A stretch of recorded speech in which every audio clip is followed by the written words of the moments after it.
उत्तरात होतंय. सर्व सन्माननीय सदस्यांचं सभापती महोदय मी आभार मानतो. परंतु सगळी एकंदरीत चर्चा बघितली अंबादासजी तर खऱ्या अर्थाने हे अधिवेशन जे असतं लोकांच्या प्रश्नांना वाचा फोडण्यासाठी न्याय मिळवून देण्यासाठी भाई असतं. परंतु इकडे सभागृहामध्ये चर्चा कमी आणि बाहेर पायऱ्यांवर मीडियासमोर रोज आपलं काय शिव्या शाप ते सुरू होतं. ठीक आहे, 4 वर्षापासून ते आम्ही ऐकतोय. परंतु विरोधक आता काय त्याच्यामध्ये मी तसं काय वाईट कोणाला बोलत नाही, माझा तो स्वभाव नाही आहे.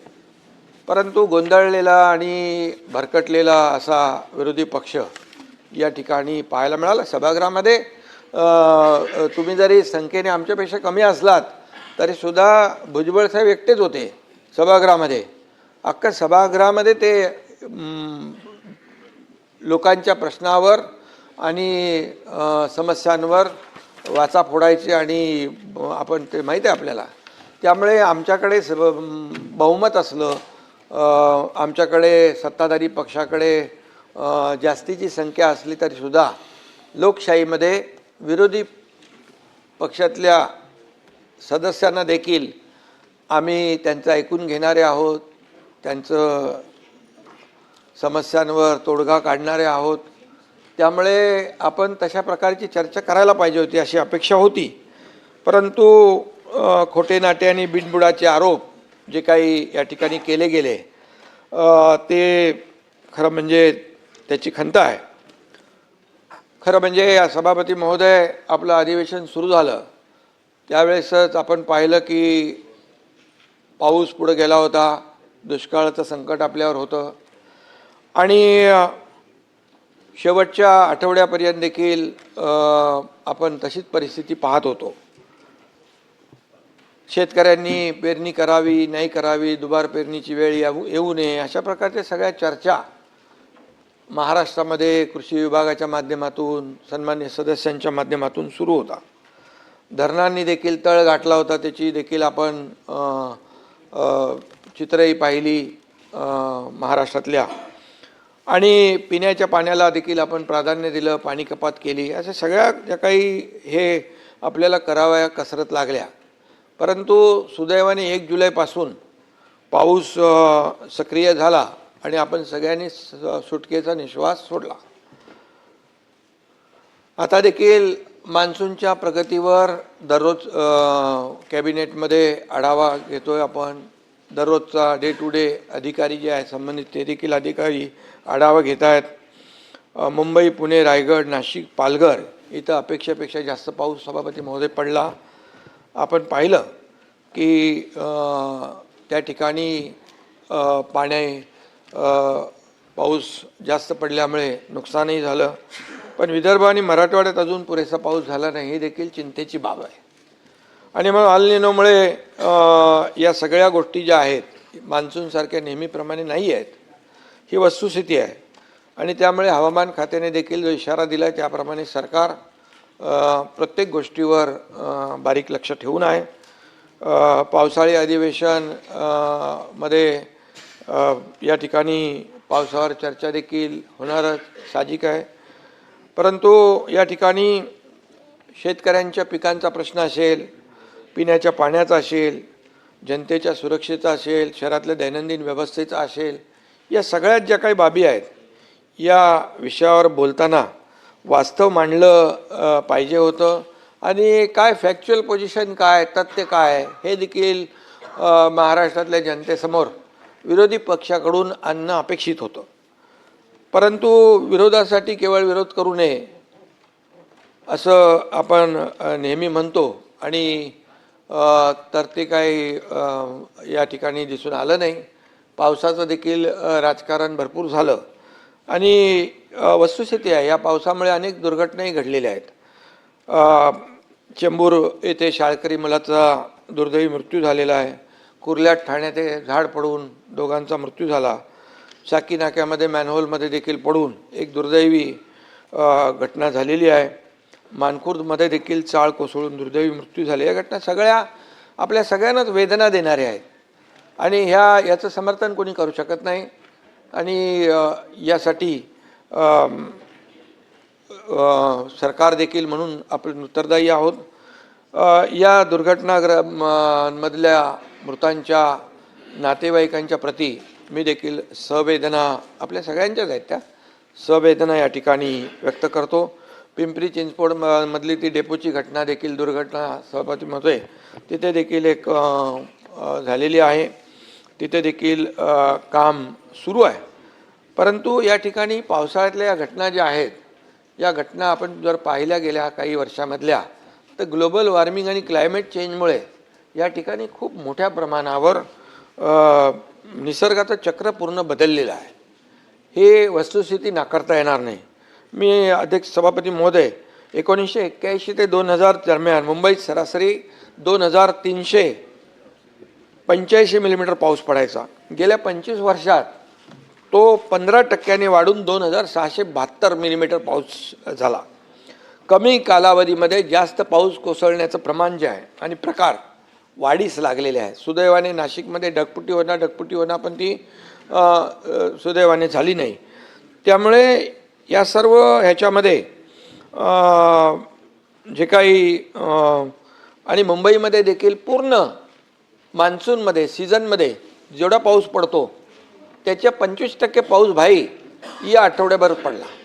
25% पूर्ण सीझनमध्ये पडणारा पाऊस फक्त गेल्या आठवड्याभरामध्ये झाला. 6 जुलैला विक्रमी पाऊस, अतिवृष्टीचा प्रचंड तडाखा देखील आपण पाहिलेला आहे. आणि अशा परिस्थितीमध्ये जनजीवन विस्कळीत होणं हे स्वाभाविक आहे.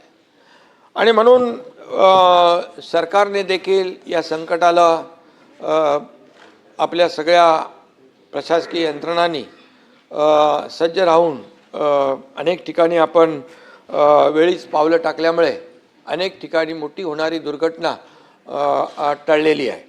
साताऱ्यामध्ये 90, पालघरमध्ये 1261, पुण्यात 568, रायगडमध्ये 1032, रत्नागिरीत 30, ठाण्यात 66, नाशिकमध्ये 298 अशा एकूण 3318 नागरिकांना सुरक्षित ठिकाणी हलवण्याचं काम सभापती महोदय आपल्या शासनाने यंत्रणेने केलेलं आहे.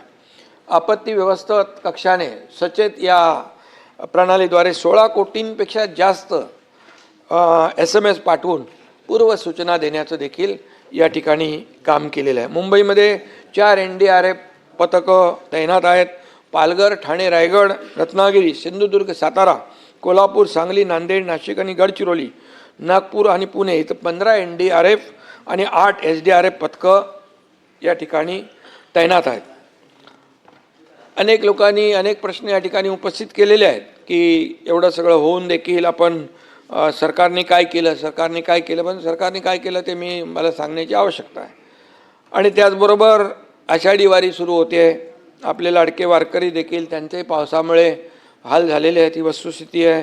पूर आणि मुसळधार पावसामुळे आळंदी येथे रस्ते, पाणीपुरवठा योजना, पथदिवे सगळंच स्वच्छतागृह वाहून गेली.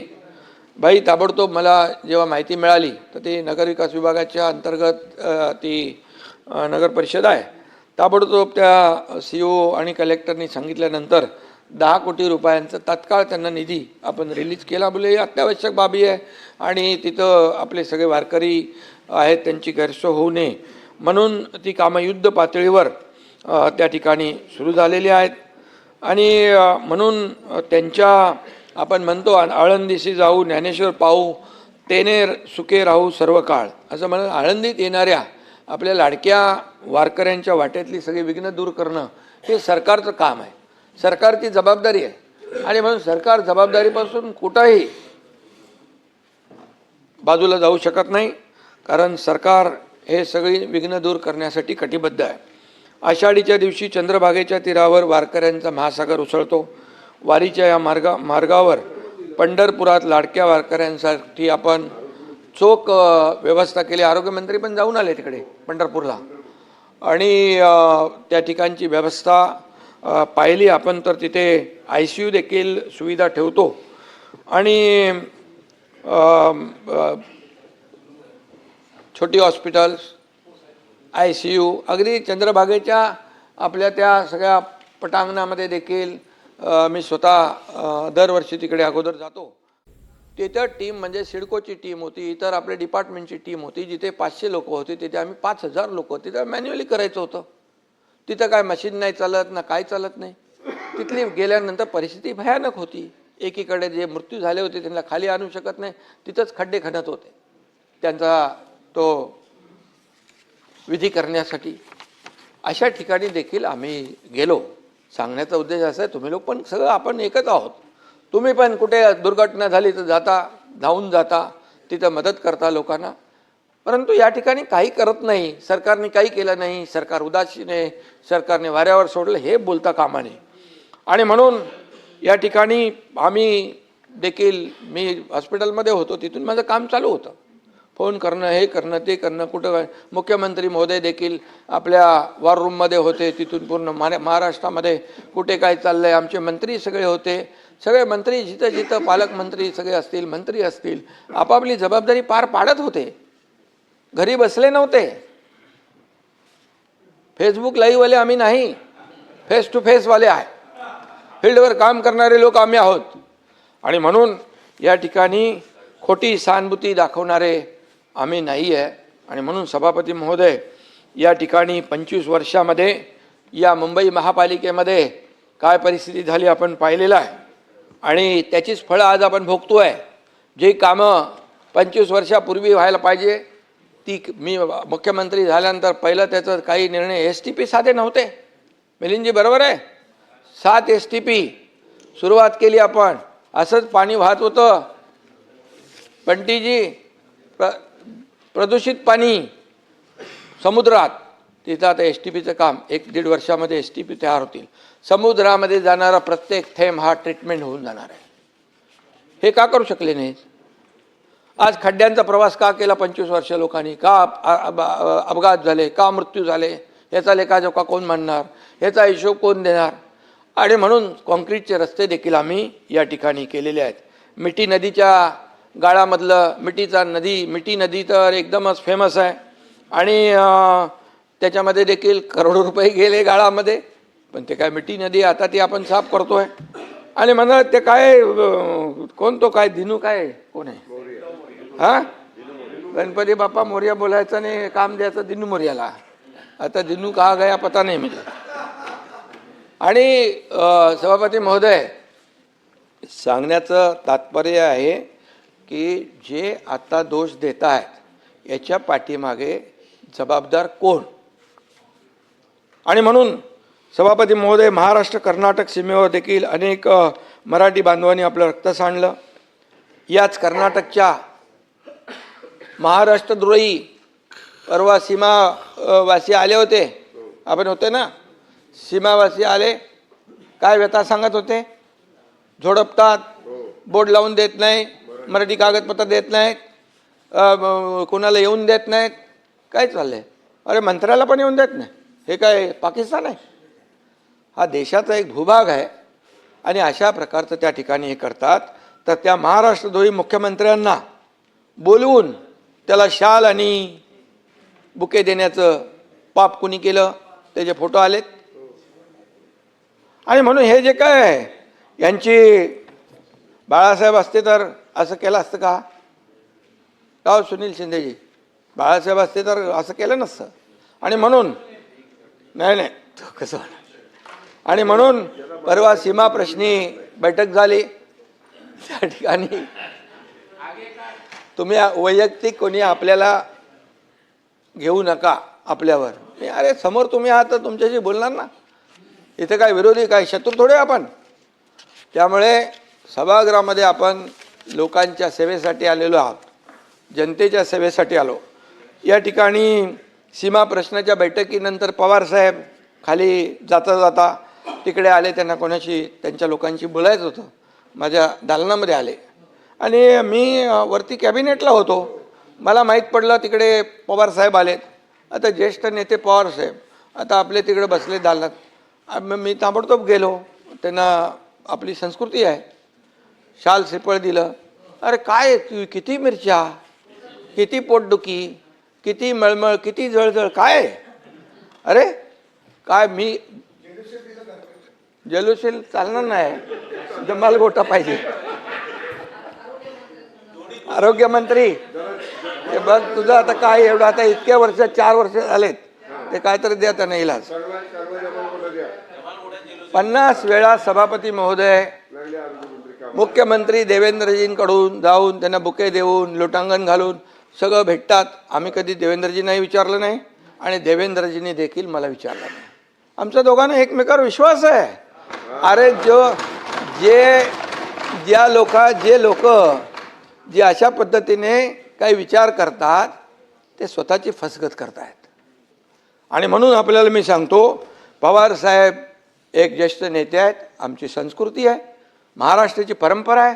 ही विकृती कसली आहे? काय घाणेरडं, ही आपली संस्कार परंपरा आहे.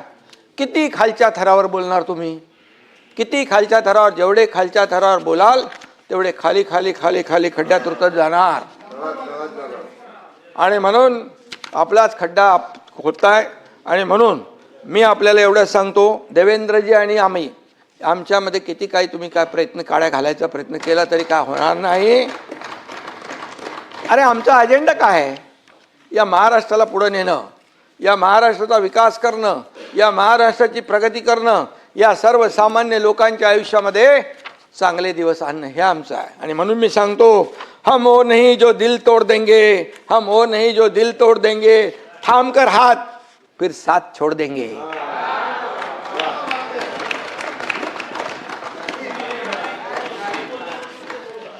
पानी की तरह ये दोस्ती हमारी, पानी की तरह दोस्ती हमारी, कोई कितना भी चाहे हम जुदा नहीं होंगे.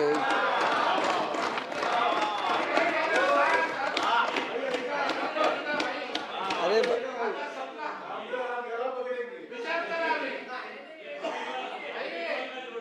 काही लोक आहेत ना, मनामध्ये त्यांच्या उकळ्या फुटतात.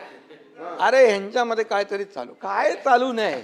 आम्ही रोज एकमेकांशी बोलतो, एकमेकांशी संपर्क असतो आमचा. कुठे काय झालंय, कुठे काय करायचं आहे, हे सगळं आहे. आमचा अजेंडा स्वार्थ नाही, आमचा अजेंडा परमार्थ आहे. लोकांना मदत करणं आमचा अजेंडा आहे. आणि म्हणून कालपर्यंत सभापती महोदय राम भक्तांना हरामखोर म्हणणारे आज रामरक्षा म्हणू लागलेत.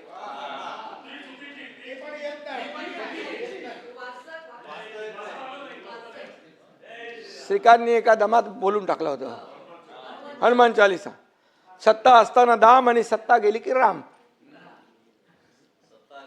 सत्ता असताना दाम, सत्ता गेली की राम, असं हा प्रकार आहे. आणि म्हणून कर्माची मिळाली शिक्षा म्हणून आठवली रामरक्षा. आता तुम्ही काय करणार? सभापती महोदय, काहींनी नवा शोध लावलाय की हनुमानाने मशालीने लंका जाळली. हनुमानाने भाई मशालीने लंका जाळली. त्यांच्या पक्षाची निशाणी जर लायटर असती, म्हणाले असतील लायटरने लंका जाळली.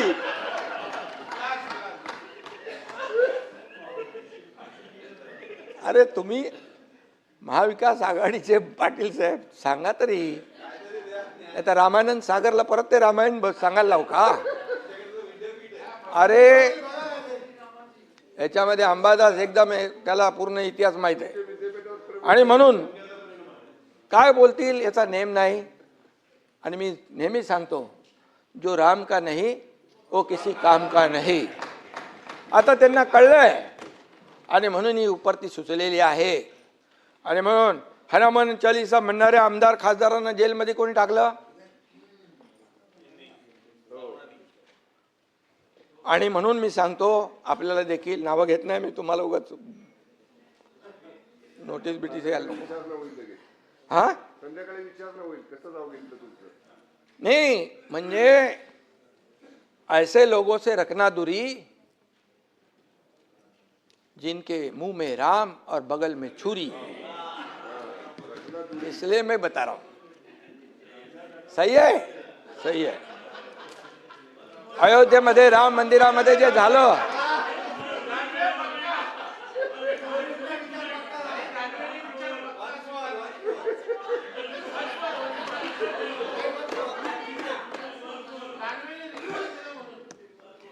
नको जाऊ दे, अयोध्येत राम मंदिरामध्ये जे झालं त्याचं कोणी समर्थन करू शकत नाही. राम भक्तांना अतिशय वेदना झालेल्या आहेत आणि यावर कठोर चौकशी, कठोर कारवाई होते आहे. मोदीजी आणि योगीजी कुणालाही सोडणार नाहीत. ते जेलमध्ये तुरुंगात खडी फोडायला पाठवल्याशिवाय राहणार नाही. परंतु मी आपल्याला आठवण करू देऊ इच्छितोय की जे टीका करतायत त्यांच्या सहकाऱ्यांनी सिद्धिविनायकाच्या मंदिरामध्ये दानपेटी लुटण्याचं पाप केलं, तेव्हा चौकशीचे आदेश का दिले नाहीत? का दिले नाहीत? मी बोलतोय त्याच्यावर पुरावा म्हणून बोलतोय. हे बघा, सिद्धिविनायक मंदिरात अनागोंदी कारभार आणि याच्यामध्ये म्हटलंय सिद्धिविनायकाला धोके आणि तिकडे खोके, ते मी नाव घेत नाही. हे बघा, ही बातमी आहे, हे मी बोलत नाही आहे. मनसेचे किल्लेदार यांनी प्रेस कॉन्फरन्स घेऊन हे त्यावेळेस हे केलेलं आहे. ही वस्तुस्थिती आहे, मी खोटं बोलणार नाही. आणि सिद्धिविनायकाच्या दानपेटीवर डल्ला मारणं हे आपलं हिंदुत्व आहे का? सावरकर यांना माफीवीर म्हणणाऱ्यांच्या मांडीवर बसणं हे आपलं हिंदुत्व आहे का? बाळासाहेबांचे विचार तोडून मोडून टाकणे हे आपलं हिंदुत्व आहे का? साधूंची हत्या झाली तेव्हा मूग गिळून बसणं हे आपलं हिंदुत्व आहे का? मतांसाठी दहशतवाद्यांना प्रचार सभेत फिरवणं हे आपलं हिंदुत्व आहे का? निवडणुकीत पाकिस्तानचे झेंडे नाचवणं हे आपलं हिंदुत्व आहे का? अरे भाई, हा, मुंबईत झालंय तो एक कुठला मजा हे होता तो, कुठली ती कोणाची ती होती ना, ती सजवली ती खबर नाही इथं मुंबईमध्ये याकूब मेमन. आणि म्हणून मी एवढंच सांगतो, मतांसाठी एवढ्या खालच्या पातळीवर जाणं किती योग्य आहे? सभापती महोदय, इथं मतांसाठी जनाब बाळासाहेब ठाकरे असं लिहिलेलं कॅलेंडर तयार करून वाटण्याचं काम आणि त्याला समर्थन करण्याचं काम कुणी केलं असेल एवढ्या थराला?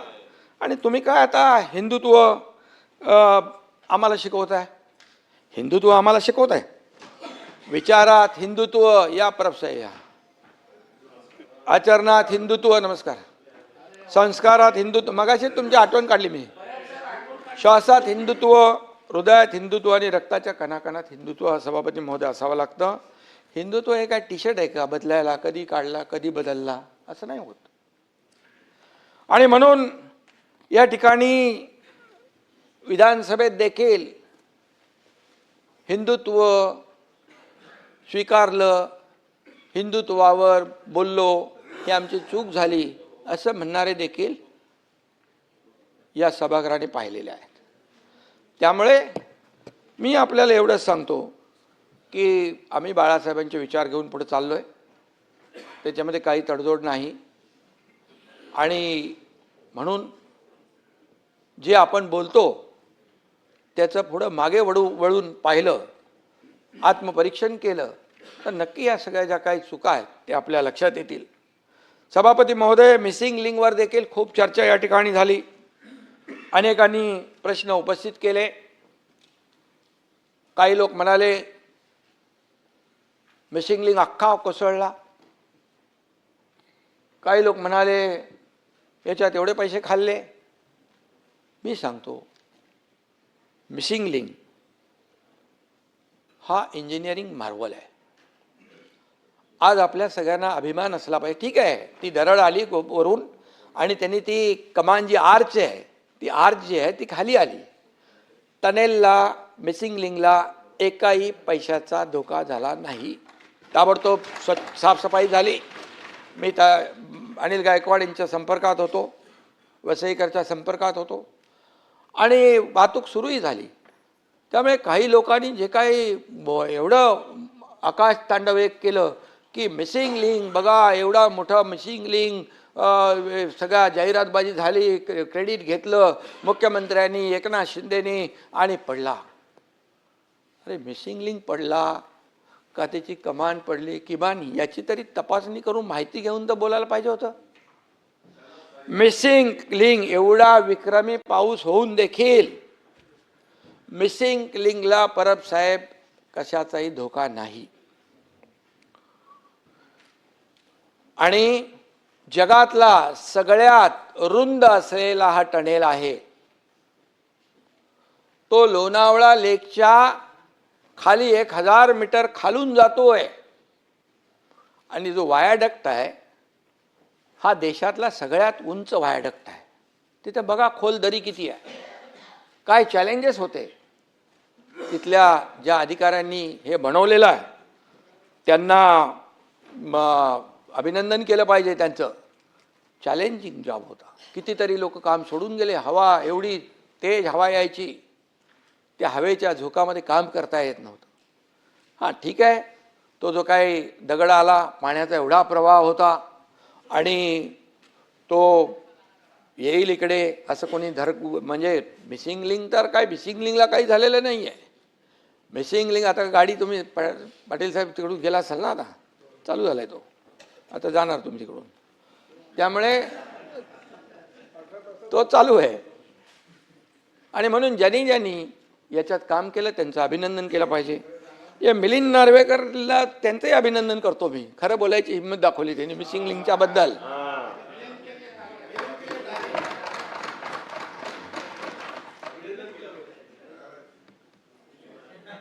एक ध्यान में रखो, सत्य परेशान हो सकता है लेकिन सत्य पराजित नहीं हो सकता है. आणि म्हणून मी त्यांनी ट्विट केलं, पण काय लोक ट्विट करत होते, ठीक आहे. पण एक मी दुःख या गोष्टीचं आहे की हे जे काही आपल्या प्रकल्पांची बदनामी करणं, ही का आमची बदनामी नाही, सरकारची बदनामी नाही, मुख्यमंत्र्यांची बदनामी नाही आहे. परब साहेब, ही आपल्या राज्याची बदनामी आहे. आज या मिसिंग लिंकला पाहण्यासाठी देशातून नाही विदेशातून लोक येत आहेत. कसा हा मिसिंग लिंक झाला, कसा वायाडक्ट उभा राहिला. ठीक आहे, त्या पाणी आलं, फ्लो आला आणि त्याची कमान जी आहे ती बाहेर लावलेली आपण ते डेकोरेशनसारखं करतो, फसाट टाईप, ते खाली आले. आणि म्हणून या ठिकाणी महाराष्ट्राचे शत्रू ही करत नसतील एवढी बदनामी आज लोकशाहीमध्ये आपले विरोधी पक्षातले सदस्य किंवा सदस्य नसतील, आपले कोणी असतील, नेते असतील, ते करत असतील. पण खऱ्या अर्थाने जे लोक महाराष्ट्राच्या प्रकल्पांची बदनामी करतात त्यांना आपण काय म्हणणार. काही लोकांनी तर म्हणाले हे देशाचे शत्रू आहेत. मोदीजींच्याबद्दल जाऊन बाहेर प्रदेशामध्ये देशाची बदनामी करतात, आपल्या प्रधानमंत्र्यांची बदनामी करतात. आता इथं महाराष्ट्रामध्ये, राज्यामध्ये राहून महाराष्ट्राची बदनामी करणारे कोण? महाराष्ट्रद्रोही म्हणायचं आम्ही त्यांना? हे महाराष्ट्रद्रोहच होऊ शकतो. आणि म्हणून हे राज्याचे दुश्मन जे आहेत त्यांना माझं सांगणं आहे, तुम्हाला नाही, त्यांना माझं सांगणं आहे, कुठलाही प्रकल्प आपला जर झाला बदनाम तर ती महाराष्ट्राची बदनामी होते, कुठल्या पदाधिकाऱ्याची, मुख्यमंत्र्याची नाही ना, मंत्र्याची नाही. त्यामुळे शेवटी आपल्याला हे देखील तारतम्य बाळगलं पाहिजे. परवा वायनाडमध्ये दुर्घटना घडली, दरड कोसळून 6 जणांचा दुर्दैवी मृत्यू झाला. त्याचं दुःख आम्हालाही आहे. बिलकुल कोणाचे मृत्यू होणं हे त्याच्या परिवाराला जे चटका बसतो, वेदना होतात, ते आपल्याला देखील संवेदनशील लोकांना व्हायलाच पाहिजे. पण त्याचं राजकारण करायचं का? दरड कोसळली, तिथला खासदार, पुढे राज्य सरकार त्याच्यावर कारवाई करा, त्याची बदनामी करा, असं आम्ही केलं नाही कुठं. सभापती महोदय, सतेज पाटील साहेबांनी मिसिंग लिंकसाठी 50% खर्च वाढ झाली असं आपण म्हणालात. डॉक्युमेंट ऑनलाईन आहेत की नाहीत हे आपण प्रश्न उपस्थित केलात. पण मी आपल्याला सांगतो, या प्रकल्पाची किंमत 6,695 कोटी रुपये, प्रत्यक्ष खर्च 7,189 कोटी रुपये, वाढ फक्त 7.26%, मंजूर रकमेच्या 10% देखील कमी. ही वस्तुस्थिती आहे, ही तपासून घ्या. लपाछपीचा काय विषय येत नाही. मी ते सभागृहात बोललोय आणि मी ते बोलल्यानंतर मी जे बोलेन ते तपासून घ्या. कागदपत्रे NIC पोर्टलवर उपलब्ध आहेत, ती देखील आपण पाहावीत, वाचावीत. हा प्रकल्प अत्यंत गुंतागुंतीचा, मी मगाशी म्हणालो, तांत्रिकदृष्ट्या अतिशय आव्हानात्मक आहे.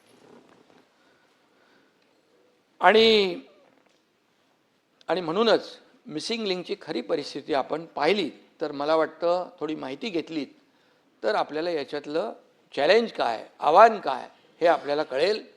आणि ज्यांनी केलं त्यांचं कौशल्य देखील आपल्या लक्षात येईल. जे झालेलं आहे त्याचं समर्थन आम्ही बिलकुल करत नाही. ताबडतोब ते सुरू झालं पाहिजे, मार्ग खुला झाला पाहिजे, याचं काम केलं आम्ही ताबडतोब. एकदा तर दरड कोसळली, मी मंत्री होतो तर स्वतः जाऊन तिथे थांबलो होतो. मी आमचे त्या दिवशी पण राजे होते, शिवेंद्र बाबा तिकडं गेले होते. या सतेजजी, या प्रकल्पामुळे मुंबई पुणा 40 मिनिटांनी अंतर कमी झालं. पुढचं सातारा, तुमचं कोल्हापूर, सगळंच. पश्चिम महाराष्ट्रामध्ये हा गेम चेंजर प्रकल्प आहे. दर दिवशी 1 कोटी रुपयाचं इंधन वाचतंय, प्रदूषण वाचतंय, वाहतूक कोंडी वाचते आहे. आणि म्हणून हा प्रकल्प जो आहे हा गेम चेंजर प्रकल्प आहे असं मी या ठिकाणी सांगू इच्छितो. सभापती महोदय, हा रस्ता जो आहे मुंबई पुण्याचा, जेव्हा मुंबई पुणे हा द्रुतगती मार्ग झाला, गडकरी साहेबांनी केला त्यावेळेस, बाळासाहेबांच्या संकल्पनेतून, त्यावेळेस देशातला हा ॲक्सेस कंट्रोल पहिला रस्ता होता. आणि मुंबई पुणे हा ॲपडाऊन लोक रोज करू लागले. IT पार्क वाढले, सर्व्हिस इंडस्ट्री वाढली, मोबाईल इंडस्ट्री वाढली, तिकडे रिअल इस्टेट बूम झाला, किती प्रगती झाली. एक रस्ता काय करू शकतो. आणि आता या मिसिंग लिंकमुळे देखील त्याच्यामध्ये आणखी फायदा होईल आणि मग या सगळ्या क्षेत्राला त्याचा फायदा होईल. आणि म्हणून मी एवढंच सांगतो की ज्यांनी हे काम केलं आहे त्यांना सल्यूट केला पाहिजे. आणि ज्यांनी आरोप केलेत त्यांच्याबद्दल देखील मी एक सांगू इच्छितो की इल्ज़ाम लगाने से पहले आईना देखा होता, इल्ज़ाम लगाने से पहले आईना देखा होता, सच की रोशनी में अपना चेहरा भी नजर आया होता. सच्चाई बघा, सत्य बघा, पण डोळ्यावर टिकेची झापडं बांधल्यानंतर काय कळणार, काय कळणार. आणि म्हणून सत्सद विवेक बुद्धीची जी लिंक आहे तीच मिसिंग झाली तर आम्ही काय करू शकत नाही. कनेक्टिंग लिंक 24 तासात सुरू झाली, पण विरोध करणाऱ्यांची लिंक 24 वर्ष उघडते की नाही माहीत नाही. ठीक आहे, जाऊ द्या. मागे अटल सेतूच्या बाबतीमध्ये असंच केलं. अरे अटल सेतू उखडला उखडला उखडला उखडला. अरे जो तो चालला अटल सेतूवर सभापती महोदय फोटो काढायला, सेल्फी पॉईंट झालं तिकडं. काय होतं, सर्व्हिस अप्रोच रोडला एक भेग पडली होती. आज अटल सेतूवर जातोय ना आपण, सगळे जातोय आपण. आज अटल सेतूमुळे एअरपोर्ट, नव्या मुंबईचं एअरपोर्टला जाण्याचं अंतर किती वाचलं, किती फायदा झाला अटल सेतूमुळे. आणि या सगळ्या गोष्टी ह्या ज्या काही आपण केलेल्या आहेत, याचं जी कनेक्टिव्हिटी आपण केली आहे महाराष्ट्रामध्ये, त्याचं कौतुक करायचं तर जाऊ द्या, परंतु टीका तरी करू नका. खऱ्या अर्थाने या अटल सेतूवर परबसाहेब 30,000 पेक्षा जास्त वाहनं इथून ये जा करतायत आता. आणि अनेक देखील टीका झाल्या मॅन्युअलमधून. मगाशी मी चर्चा केली, मॅन्युअलमध्ये पडून मृत्यू झाला. 5 वर्षापूर्वी देखील डॉक्टर अमरापूरकरांचा असा दुर्दैवी मृत्यू झाला होता. एक डॉक्टर होते ते. या घटना सगळ्या दुःखदच आहेत, या वेदनादायीच आहेत. झाड पडून मृत्यू झाले पूर्वी, पण सगळा हिशोब आहे आमच्याकडे.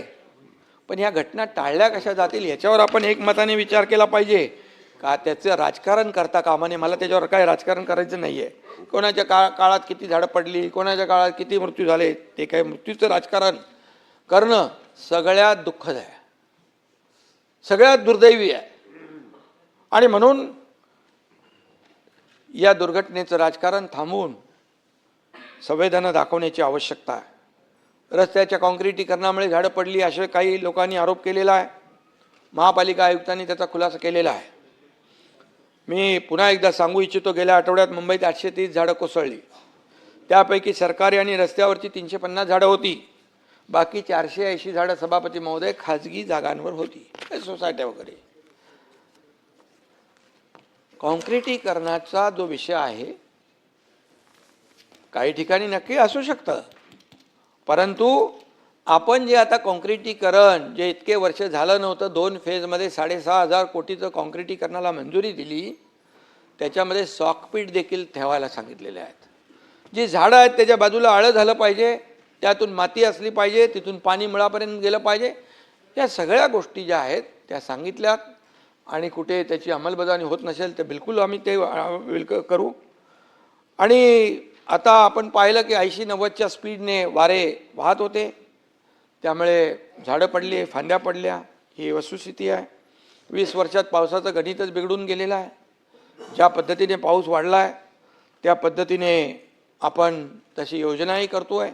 मुंबई महापालिकेमध्ये पुराच्या नियंत्रणासाठी जे काही योजना केलेल्या आहेत, महापालिकेचे 547 पंप कार्यरत आहेत. MMRDA, रेल्वे आणि इतर यंत्रणा धरून 990 पंपांची व्यवस्था आहे. 6 मोठी pumping station, 10 mini pumping station कार्यरत आहेत. पावसाळ्यापूर्वी छोटे मोठे नाले आणि मिठी नदी नालेची सफाई जी आहे ती ती झाली, त्याच्यावर काही आरोप झाले. नाले सफाईत AI तंत्रज्ञान देखील वापरण्याचं काम केलं. पूर्वी गाळ न काढताच काय काय व्हायचं ते देखील त्याचे साक्षीदार आपण आहोत.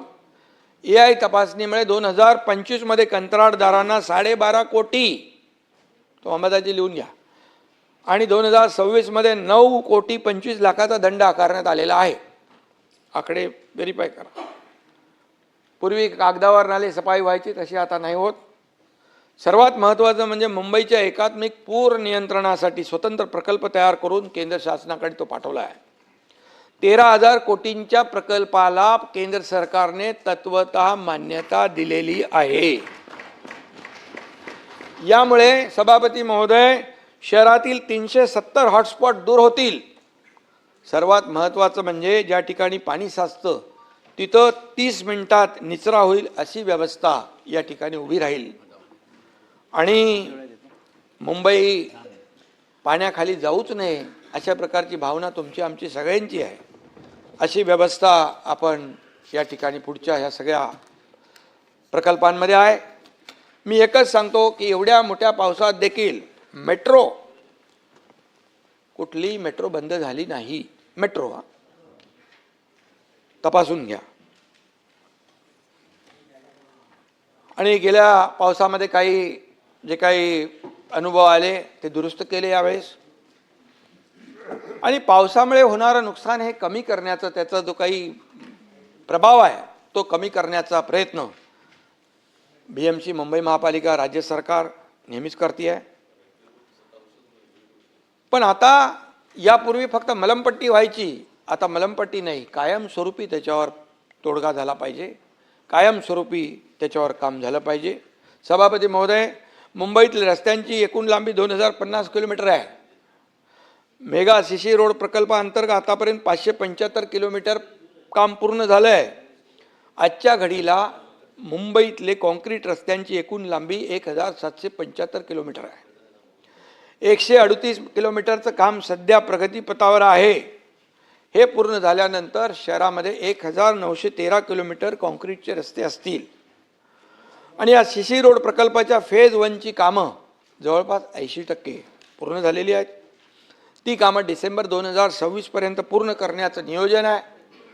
काही बॅकलॉग असेल तो देखील भरून काढला जाईल. फेज 2 73% झाला आहे. ती मे 2027 पर्यंत पूर्ण होतील करण्याचं नियोजन आहे. काँक्रिटीकरणामुळे सभापती महोदय दरवर्षी खड्डे दुरुस्तीवर होणारा खर्च कमी झाला आहे. 2018-19 मध्ये 243 कोटी खर्च होता खड्डे भरणीवर. 2024 मध्ये तो 164 कोटींवर आला. तर 2025 मध्ये तो 97 कोटींवर आलाय. आणि 2026 मध्ये हा खर्च अंदाजे 45 कोटींवर येण्याचा अंदाज आहे. रस्त्यांची कामं पूर्ण झाल्यानंतर हा खर्च अगदी कमी होऊन जाईल. त्यानंतर पुढच्या 25 वर्ष तरी 20 ते 25 वर्ष या रस्त्यांना खड्डे पडणार नाहीत. या रस्त्यांवर दुरुस्तीला खर्च करावा लागणार नाही. ही वस्तुस्थिती आहे. आणि मग यापूर्वी आम्ही जे आता आरोप करतायत, मग यापूर्वी डांबरामध्ये दरवर्षी रिपेरिंग करतात त्याच्यावरचा पण हिशोब काढला आहे आम्ही. किती पैसे खर्च झाले. चहल यांना आम्ही बोलवलं. मी आणि देवेंद्रजी होतो. मी म्हणाल तुम्ही दरवर्षी हे खड्ड्यामध्ये किती पैसे खर्च करता. तर त्यांनी आम्हाला आकडे दिले. आतापर्यंत किती खर्च केले तेही आकडे दिले. मग याला का लोकांना त्रास देता. याला कायमस्वरूपी काँक्रीटचा आपण का करत नाही. करू शकतो म्हणाले. आणि तेव्हाच आम्ही निर्णय घेतला की 2002 फेजमध्ये मुंबईतले सारे रस्ते काँक्रीटचे करायचे. आणि मग हे डांबरीकरणामध्ये काळ्याचं पांढरं पांढऱ्याचं काळं हे करायचं काम आता बंद होईल. म्हणूनच आता ही टीका होती आहे. मुंबईकरांचा प्रवास सुकर झाला पाहिजे हे पाहण्याचं काम आम्ही करतोय. आणि म्हणूनच डांबर खाणाऱ्यांचं मी नाही म्हणणार, परंतु काँक्रीटच्या रस्त्यामुळे पोटात दुखायला लागलेलं आहे. परंतु आज आमच्यावर ज्यांनी भ्रष्टाचाराचे आरोप केले, सरकारवर भ्रष्टाचाराचे आरोप केले, इथंही केले, बाहेर केले, सगळीकडे केले, पण कोविडसारख्या महामारीत देखील ज्यांनी फक्त पाकिटमारी केली ते कुणाचं काम आहे. याचा निषेध करणार नाही आपण. कोविड रुग्णांची खिचडी खाल्ली, मापात पाप केलं, ऑक्सिजनमध्ये पैसे काढले, बॉडी बॅगमध्ये देखील पैसे काढले, कोविड सेंटर खोटी उभी केली, डॉक्टर काय bogus, doctor bogus, nurse bogus, patient bogus. नाही खिचडी तर मापात पाप केलं ते. ही वृत्ती काय भाई. ही वृत्ती काय. कशामध्ये पैसे घेतले पाहिजे. आणि म्हणून प्रत्येक कामात यांनी भ्रष्टाचार केला. कोविडमध्ये देखील या ठिकाणी अशा प्रकारची इथे जे चौकशी चालू आहे. आणि म्हणून कामामध्ये भ्रष्टाचार करणारे आता आमच्यावर भ्रष्टाचाराचा आरोप करतात. आणि बाळासाहेबांचं नाव घेता आम्ही बाळासाहेबांचे विचार पुढे नेतोय. बाळासाहेबांनी तर आरेला कार्य करायचं शिकवलं होतं. तर तुम्ही तर आरे कारशेडच बंद करून टाकलं. अरे ते कारशेड बंद झाल्यामुळे त्याचा 10,000 कोटी रुपये खर्च वाढला. कोण भरणार 10,000 कोटी. मेट्रो 3 LI स्थगिती द्यायला सांगितली होती. 10,000 कोटी. मग आता कोण देणार आहे. कुठली प्रॉपर्टी मिलिंग जी कुठून. लंडन.